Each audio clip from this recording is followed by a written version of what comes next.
నిన్ను నేను చెంపదెబ్బ కొట్టి అక్కర్లేదు. ఎక్కడికి పోతే అక్కడ ఒక రైతును పిలుద్దాం. నేను చెప్పింది అబద్ధం అయితే నేను సిద్ధంగా ఉన్నా చెంపదెబ్బ కొట్టడానికి. నీ మంత్రులు ఎవరైనా సిద్ధంగా ఉన్నారా? రండి ఎవరైనా.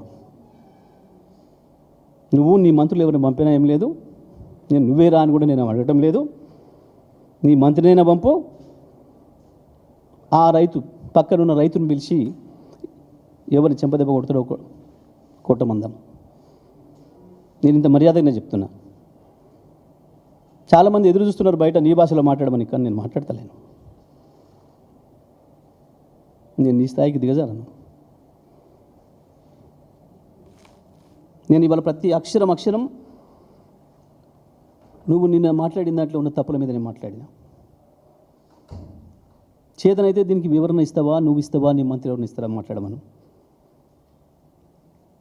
నువ్వు నేర్పిన బూతులు మాట్లాడడం కాదు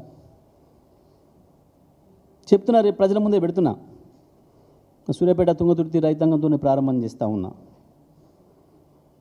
ఏడాదిని అర్థంగా మీరు మాట్లాడుతున్న మీ భాగవతం అంతా కూడా బయట పెడతా.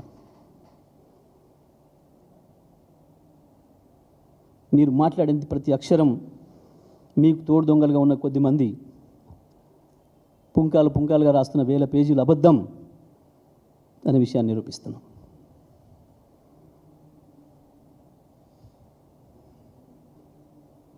మహిళల గురించి కూడా ఎక్కడిచ్చినావు 21,000 కోట్లు? ఏ కొత్త స్కీమ్ పెట్టినావు? మేము పెట్టిపోయిన 5 లక్షల వడ్డీ లేని రుణమే కదా. కొత్తగా ఏం తెచ్చినావు? నల్గొండ జిల్లాలో రాష్ట్రంలో ఒక కొత్త రోడ్ వేసినావా? ఒక కొత్త ప్రాజెక్ట్ కట్టినవా? ఒక కొత్త పవర్ ప్లాంట్ పెట్టినవా? ఉద్యోగాల విషయంలో అబద్ధాలే.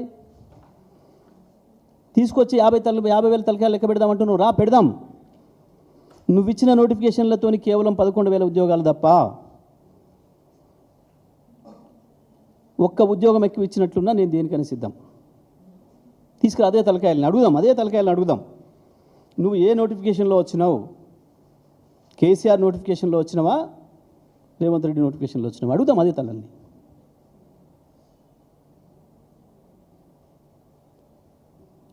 నాకు డబ్బా కొట్టేటోళ్ళు ఉన్నారు. నాకు చంద్రబాబు మోడీ బాబులు కుడియడమలు ఉన్నారు.